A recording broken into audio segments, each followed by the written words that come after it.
चुड़ैल की कहानी। बहुत समय पहले की बात है। किसी शहर में सपना नाम की एक लड़की रहती थी। सपना के पिताजी बहुत ही गरीब थे। साथ ही वो एक पैर से अपाहिज भी थे। वो कोई काम नहीं कर पाते थे, इसीलिए सपना की माँ दूसरों के घरों में काम करके घर चलाती थी। इस तरह बड़ी मुश्किल से उन लोगों का गुजारा हो पाता था। एक दिन सपना पैदल कॉलेज जा रही थी कि तभी सुनीता नाम की लड़की अपनी नई साइकिल पर बैठकर सपना के पास आती है। अरे वाह सुनीता, तुम्हारी नई साइकिल तो बहुत ही अच्छी है। क्या थोड़ी देर के लिए तुम मुझे अपनी साइकिल चलाने के लिए दे सकती हो? नहीं नहीं, ये साइकिल तेरे जैसी गरीब लड़कियों के लिए नहीं है।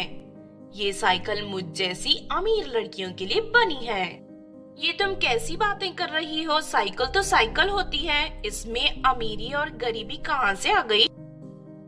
देख, तुम मेरी साइकिल को ज्यादा घूर कर मत देख, नहीं तो वो पंचर हो जाएगी। अब मैं यहाँ से जा रही हूँ, चल तू मेरा रास्ते से हट। इतना कहकर सुनीता वहां से चली जाती है। सुनीता का ये व्यवहार देखकर सपना को बहुत दुख होता है। फिर एक दिन, अंजलि, कुछ ही दिनों में क्रिसमस का त्योहार आने वाला है।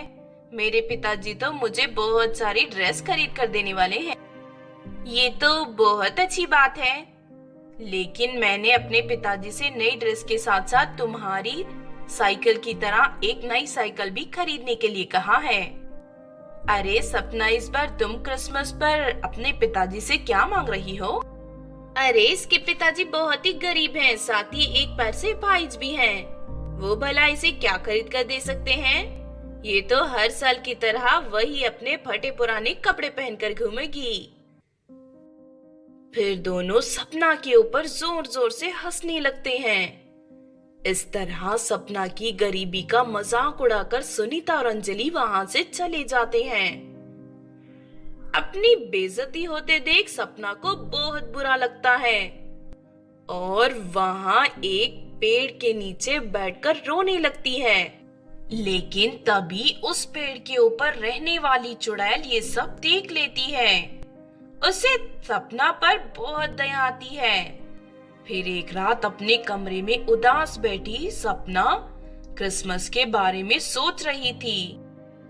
कल क्रिसमस है और मुझे तोहफा देने वाला कोई भी नहीं है। मेरी दूसरी सहेलियां बहुत ही किस्मत वाली हैं जो उनके पिताजी उन्हें महंगे महंगे तोहफे देते हैं। लेकिन तभी वो चुड़ैल एक सांता बनकर सपना के कमरे में दाखिल होती है। उसे देखकर सपना खुश हो जाती है। बेटी, मैं तुम्हारी मदद करने आई हूँ। मैं अपने साथ तुम्हारे लिए एक बड़ा तोहफा लेकर आई हूँ। क्या तुम सच कह रही हो? मेरे लिए तोहफा?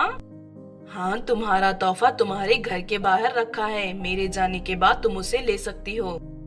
इतना कहकर वो चुड़ैल वहां से चली जाती है।